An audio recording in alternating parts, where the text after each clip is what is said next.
C'est à ton tour, Georges, de partager avec nous et les téléspectateurs tes coups de cœur de la dernière année. Je pense que ton choix est vraiment judicieux. Je te disais que j'ai 225 coups de cœur. Parce que je te parlerai du nombre d'entrevues que nos experts en santé nous ont données depuis le début de la pandémie. Ouais. Notre ami Simon, à la recherche, a fait le calcul. Ah oui? On est à plus de 200. Puis ça se peut qu'on en ait échappé quelques-unes. Ouais.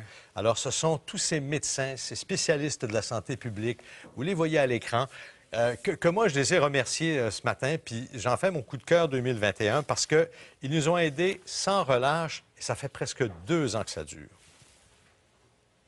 François Legault, encore hier, disait qu'il va falloir apprendre à vivre avec le virus. Bonjour, Dr Marquis. Dr Quach, bonjour d'abord. Bonjour, Dr Simon.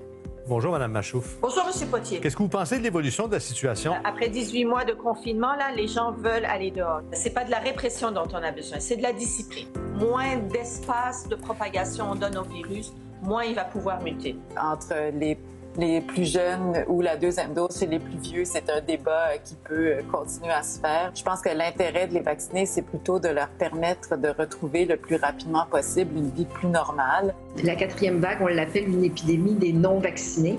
Alors, malheureusement, ça prend 2 doses de vaccin pour contrer ce variant Delta-là.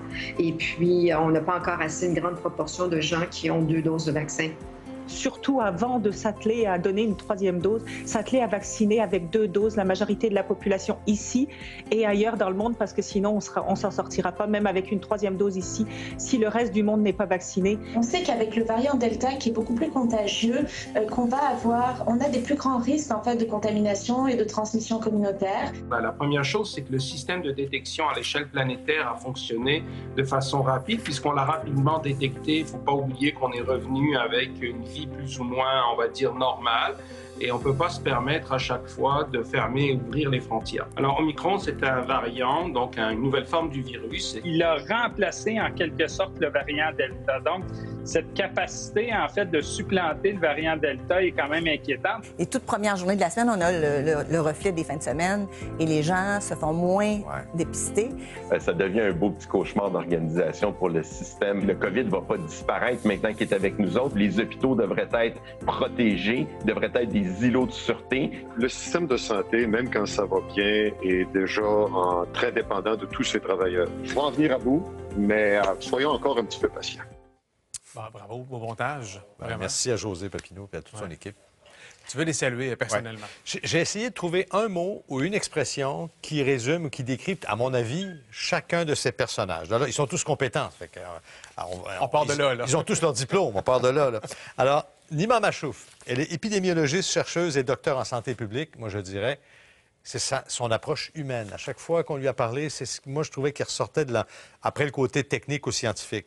Caroline Quach, écoute bien le CV, professeur titulaire en microbiologie, infectiologue, immunologie, Université de Montréal, pédiatre, microbiologiste, infectiologue à Sainte-Justine.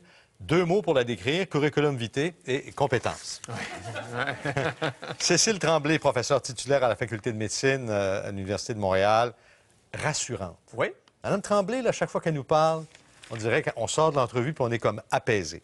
Nathalie Granvaux, chercheure au CHUM, laboratoire de recherche sur les infections virales, bien, c'est une vulgarisatrice hors pair. Roxane Borges da Silva, on l'a fait souvent également en entrevue, professeure à l'École de santé publique à l'Université de Montréal. Moi, je trouve que c'est son sens critique. Elle n'a jamais peur de dire au gouvernement, quel qu'il soit, ça c'est bon, ça j'aime moins ça, puis voici pourquoi. Elle est rarement du même côté aussi. Exactement. Carl Weiss, bien, tout le monde connaît le docteur Weiss, on l'avait encore ce matin, Faculté de médecine, département de microbiologie, infectiologue, immunologue à l'Université de Montréal, sommité. Je trouve que c'est ce qui résume sa personnalité et son franc-parler lui aussi. Il n'hésite pas à critiquer quand il le faut.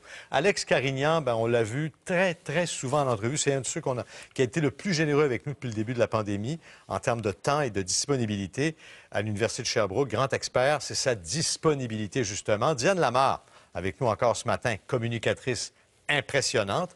François Marquis, des soins intensifs à Maisonneuve-Rosemont.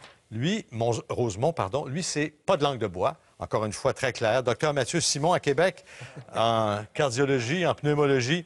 Je dirais humanisme et humilité, parce que je trouve que ça le décrit bien également. Et enfin, en terminant, difficile de passer à côté du docteur Gaston Desserre, Bien, je comprends de donc. l'INSPQ, médecin conseil. D'autant plus qu'il vient d'être célébré par ses pairs.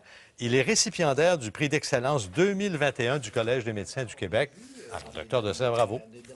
Ah, puis merci à chaque fois d'avoir accepté aussi de répondre à toutes nos questions qui pouvaient paraître parfois un peu surprenantes, mais qui étaient nécessaires pour la discussion. Oui, ou répétitive. Oui, ou répétitive. Bon, aussi, t'as bien raison. parce que les problèmes restent. Hein. Les gens aussi qui œuvrent dans le milieu de la santé, Ouais. tu tiens à leur lever ton chapeau. Petit coup de chapeau, donc, aux infirmières, infirmières auxiliaires, préposés aux bénéficiaires, secrétaires, tous les gens, concierges, tous les les gens travailleurs qui de travaillent à laboratoire, l'hôpital, travailleurs de laboratoire, des millions de tests. Ouais. Cette année, littéralement, sinon tous les mois. Alors, un coup de chapeau, oui, à tout ce personnel de soutien. Et enfin, il ne faudrait pas oublier les gens qui travaillent à la vaccination et au centre de dépistage. Ce monde-là travaille fort. On le sait, là, ça déborde de partout. Bravo à vous aussi, puis on vous souhaite un peu de répit pendant le temps des fêtes, malgré le variant Omicron. Je t'ajoute aussi dans ce lot de compétences-là, Georges. Non, mais tu as dirigé ces entrevues-là de main de maître, toujours avec un ton très posé, rationnel, instructif aussi du même coup. Alors, je pense que la combinaison de tout ça ensemble a donné des bons résultats, rassurants pour les gens à la maison aussi. Merci, Guy.